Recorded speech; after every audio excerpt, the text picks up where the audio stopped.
All right, everybody, welcome back to New Movie Review, the review show where the movies aren't always that new, and sometimes they're not even movies. But tonight, we're going to be looking at two possible Oscar contenders, the Banshees of Inisherin and Tar, a double feature tonight on New Movie Review. So let's start with the Banshees of Inisherin. So these are both 2022 movies, and the Banshees of Inisherin is by visionary director Martin McDonagh, and it has two main characters. Colin Farrell as Podrick, and Brendon Gleeson as a guy named Colin. They're two best friends. So what's this movie about? Well, it takes place in Ireland in I think 1923, right during the peak of the Irish Civil War, on a tiny island called Inisherin off the coast of Ireland, a fictional island. It doesn't exist. So it's a very isolated community, and the basis of the entire movie is that Colm and Podrick are best friends, and one day Podrick goes to pick up Colm to take him to the pub, like they do every day at 2 o'clock. And Colm says, no, I don't want to go with you. I don't want to be friends with you anymore. And that's how the movie starts. So a lot of the movie is trying to figure out, well, it doesn't take long, but part of the movie is trying to figure out, well, geez, that's kind of weird. Why did he just stop being friends with him? Did he do something? So anyways, the first level of the movie is that, right? And it's kind of about relationships, right? And maybe it's kind of about relationships between men, how they can get sometimes, where in this instance, Colm doesn't want to be Podrick's friend anymore. This is a little bit of a spoiler, because he thinks Podrick's kind of a dimwit, and he's holding him back from his dreams of being a great composer and fiddle player. Okay, so he thinks, well, I need to get him out. I've only got maybe 12 years left to live, right? I think I guess he's supposed to be in his 40s. These people didn't live very long. So I want to dedicate my life just to my music, right? So I can leave a legacy. And Podrick just wants to be a nice guy, right? That's all he wants to be, is just the good guy, the nice guy. And so there's that sort of a level, which is very interesting. And then there's also the level about sort of isolation, I guess you could say, and depression. It is kind of in a way, it's a funny kind of movie, but it's also pretty depressing because they're so isolated, and these people only have each other. So you can imagine, losing a childhood friend like that on an island as such would be a pretty big deal. But it's also sort of kind of dispels this sort of romanticized view of that sort of simple life, right? It's very much like it kind of seems like Father Ted, if you've ever seen that show, which also takes place on a fictional island off the coast of Ireland. But everything there is all sort of nice and cute, right? And they all just, sure, they squabble, but they all love each other and this and that. And it kind of makes it seem like this sort of isolated community is a little kind of darker and more depressing, right? So it's sort of, throwing a bit of a black pill on that idea, right? On the old life in rural Ireland, which is kind of interesting. So getting back to the sort of the friendship thing, it also kind of like makes you think, well, is this the kind of the way all relationships kind of get, I guess? And it sort of begs the question, are you a Colm or are you a Podrick, right? Are you the guy that's being held back by your stupid friends, right? Holding you back from being, a brilliant fiddle player, a varsity athlete or whatever? Or are you a Podrick? Do you just want to be a buddy and a good person, right? Even though maybe he isn't, right? Maybe he's not so great as he thinks he is, right? So, very good. But all of this is really just sort of, I kind of think of it as like the sort of the setting and the sort of like what's going on the sort of the plot level, right? It's kind of like, you know, if you think about a pot of tea, I just think it's just the water. All that is just describing the hot water, right? And then it gets infused with the tea leaves of the metaphor, the metaphorical tea leaves of what this starts to infuse the water, which is, this show is really about the Irish Civil War of, was it 22-23, right? Because if you remember at all, the Irish Civil War, it was truly a brother war, right? Truly a brother war. Because it wasn't sort of like, one side, right? One side of the Irish Civil War was on the side of the British, and the other side was for Irish independence. They had already somewhat gained together Irish independence, but there was a treaty put forth that one side was for the treaty and one side was against the treaty. So they're kind of quibbling about the mechanics of independence and basically who's going to be taking control. So it was really sort of, after the British left, they left a power vacuum, and then these two sides struggled for control. And it was literally brother against brother. And the metaphor, of course, being, you know, when Colin says, "I just can't be your friend anymore," is about the Civil War, right? But you didn't say anything to me. You didn't do anything to me. Well, that's what I was thinking, like. I just don't like you no more.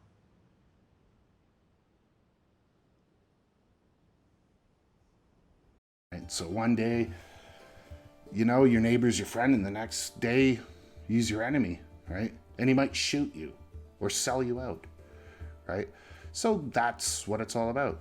I don't think I spoiled it, right? I'm pretty sure that at this point in time, if you're going to watch the movie, you kind of already know sort of what's going on. Maybe you didn't really understand the Irish Civil War thing, and maybe I'm completely wrong, right? You know, that's just my interpretation. And I think it's great. I think it's a pretty great movie.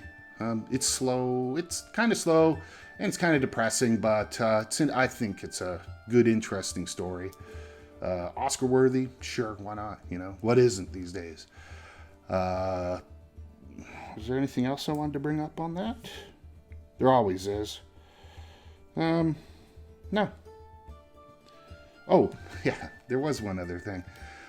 So the way that they talk, right? I just wanted to point this out. Just sort of a little thing, right?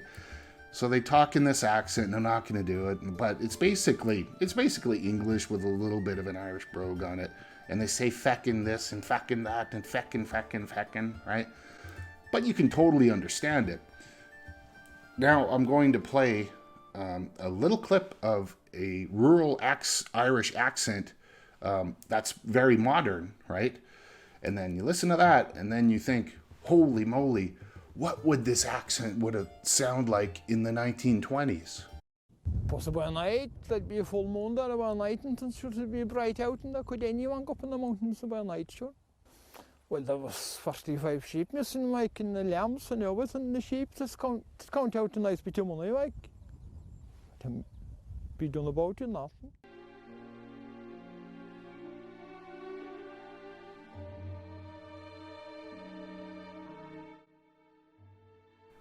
All right, and the second movie we're going to talk about, which is also going to be an Oscar contender, at least for sort of best performance or whatever, for Cate Blanchett. And that's the movie Tar, which was, I don't know, who was the director for Tar? Well, it was visionary director Todd Field. I wrote it down. Now, I have a very personal review for Tar. It took me 2 sittings to get through this 2.5-hour movie, right? It's a 2.5-hour movie that's talky, and it's got a lot of sort of, you know, insider jargon and stuff like that, which is fine, right? And later, when I read the plot synopsis for Tar on Wikipedia, I realized this is a movie that I think I'd really like, right? But when I was watching it, it was boring. boring. It was so boring. It was so boring and had a lot of sort of gaps that you had to fill in. And maybe I'm just dumb. It could be that I'm just dumb because it's not like I have a low tolerance for boring movies. I watch a lot of weird old, foreign art films and stuff like that where it's just, talking in a foreign language and you got to read. So I have a pretty good tolerance for that. But there was just something like I didn't feel like the movie was kind of moving along for a long time. I mean, my notes are literally like, 40 minutes in, nothing's happening. An hour in, she buys Conductor magazine. That's what I wrote. That's really all that happened after an hour in. I thought that was kind of weird that there's a Conductor magazine, in Iraq in an outdoor newspaper stand in 2022. I mean, it's a modern day thing. She must be the only person buying Conductor magazine, right? Hour 20 in, still nothing happening, blah, blah, blah. 2 hours in, then things kind of start coming together and making sense. So I found it to be kind of a slog to get through. But like I said, when I read the Wikipedia plot summary, I realized I missed a lot of stuff. And it's actually, that plot summary there's a good movie there, right? But I didn't see it when I was watching it because the movie did not hold my attention at all. And that could have been me, or that could have just been when I was watching it, Some sort of little notes I made on it. In looking back, like I'm almost tempted to watch this movie again. But in looking back, there's a lot of this sort of like pseudo-intellectual talk between Lydia... Okay, the movie's Lydia Tar. I keep saying that. She's the conductor of the Berlin Philharmonic. And she's a very, very, let's say aggressive, but she's a very, very driven woman, right? Who takes what she wants, right? She takes what she wants, and she's very, wants to be this great conductor, right? But all throughout, she's having these conversations with people, and it's got this like really weird pseudo-intellectual tone. Like they're just, initially I thought this is just kind of terrible dialogue, right? With like, for instance, in one scene, she's talking with some old conductor and accuses him of misogyny, right? And then he stands up and he goes, "Oh, how dare you? I'm not a misogynist." And she goes, "Oh, no, no, no. Actually, the word I used was misogyny. And misogyny means a hatred of marriage, right?" And I was like going, what the fuck? Am I reading like, improve your vocabulary? It was very strange and off-putting. And there's many examples of this. But I guess on another level, maybe it was supposed to be kind of like, you're supposed to be kind of turned off by this. These sort of fake intellectuals and stuff. And she's always listening to, NPR. It's just this sort of like almost cartoon character of that person you would think of being a conductor, because it's 2022 and who cares about the conductor of the Berlin Philharmonic, right? Really? Unless they're trying to make classical music cool again, but whatever. It's like like I said in the Elvis review, it's like, are they trying to make Elvis cool again? I don't know. So I mentioned Conductor magazine.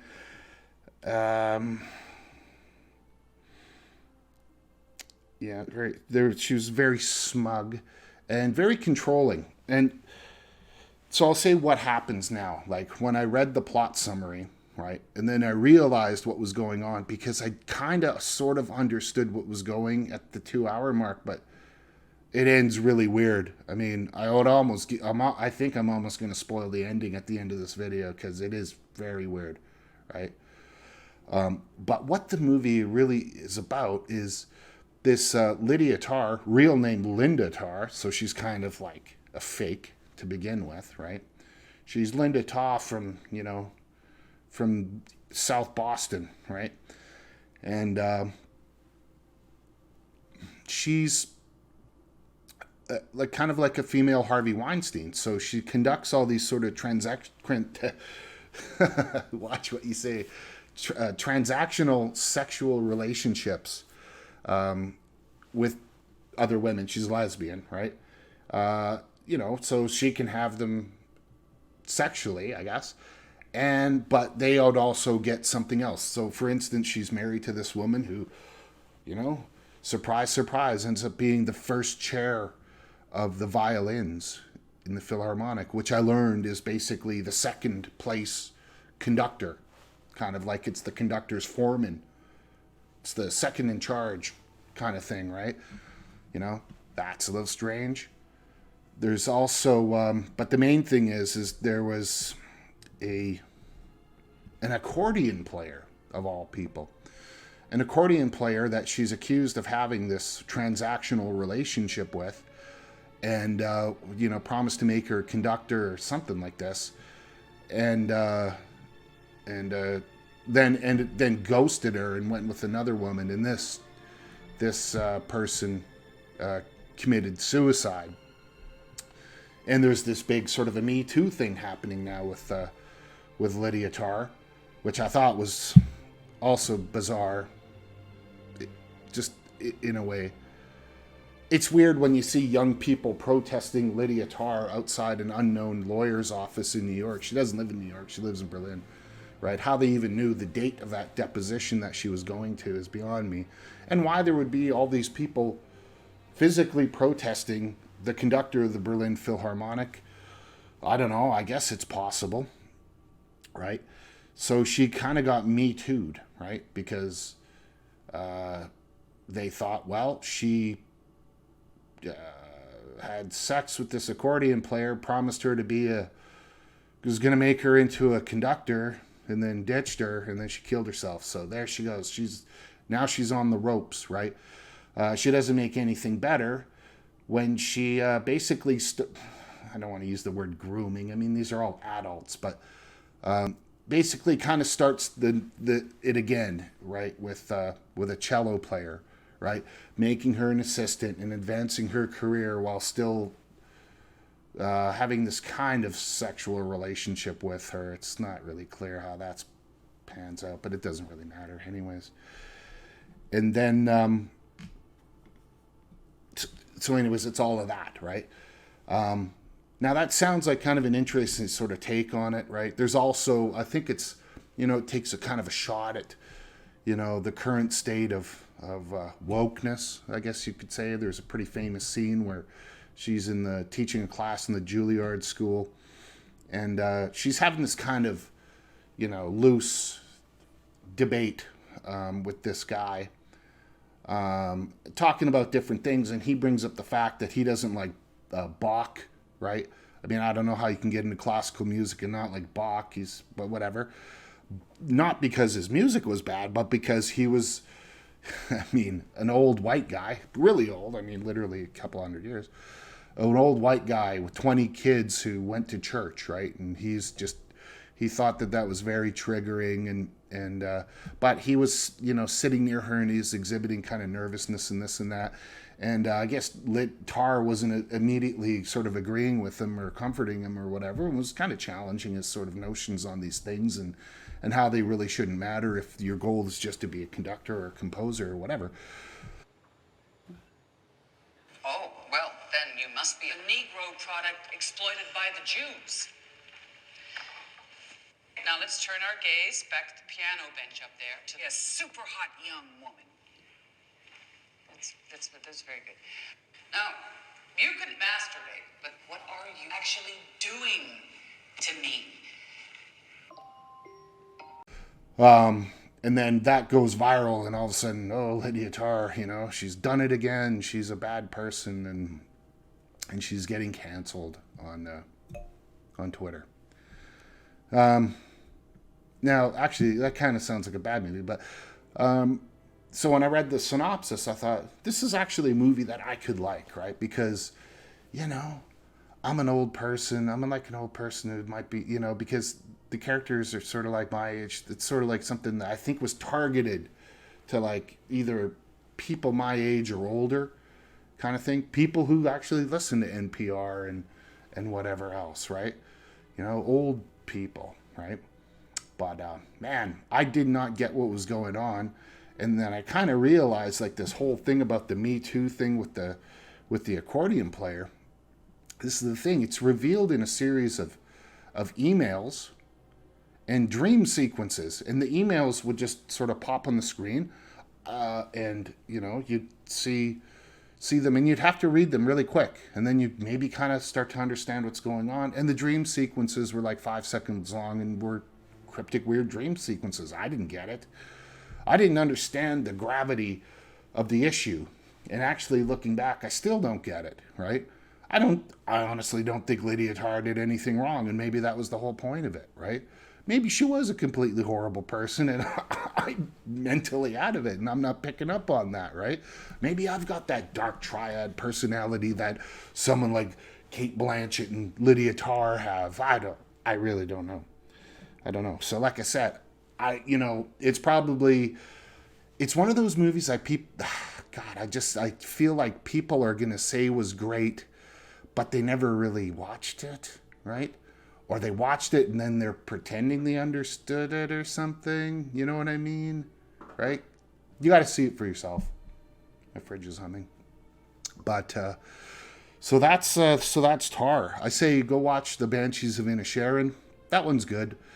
And Tar, I don't know. If you're a good 150 IQ and you've got a really good attention span, and you've already heard what I've said about it, like I don't even worry about spoiling this one because you almost need it spoiled to understand it, unless you're a dimwit like me, and then it's not going to matter. But I'll just tell you about the end. No, I won't tell you the end. I'm not going to spoil the ending. The ending's pretty weird, and I kind of like the ending, right? Very strange. So that's it. So we talked about Banshees. We talked about Tar. Definitely go see Banshees. Word of caution on Tar. Definitely not for everybody, but you might like it. Who knows in this crazy world. I think that's it for tonight, and we will catch you on the next one. And stop recording.